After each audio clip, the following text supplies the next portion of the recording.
लक्ष्मीच्या पावलांनी या मालिकेच्या येणाऱ्या भागामध्ये आपण पाहणार आहोत की राहुल, रोहिणी आणि अनामिका या तिघांनी मिळून आता अद्वैतला संपवण्याचा प्रयत्न केलेला असतो. म्हणजे राहुल आणि रोहिणी यांच्या सांगण्यावरून अनामिकाने अद्वैतच्या रूममध्ये जाऊन त्याचं इनहेलर लपवलेलं असतं आणि रूममध्ये पूर्ण धूर बनवलेला असतो. जेणेकरून त्याला अस्थमाचा ऑलरेडीच त्रास होत असतो आणि त्या धुरामुळे जेव्हा तो झोपायला त्याच्या रूममध्ये आतमध्ये येतो, तेव्हा अनामिका हळूच बाहेर सटकते आणि कडी लावून घेते. तर अद्वैतला या धुराचा त्रास होऊ लागतो आणि अद्वैत हा मोठमोठ्याने ओरडू लागतो. तेव्हा सुकन्या आबांची काळजी घेऊन तिथून निघून चाललेली असते.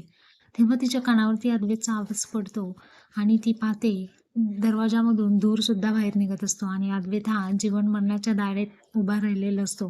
तर आता सुकन्या या परिस्थितीमधून अद्वैत चांदेकरला बाहेर काढणार आहे.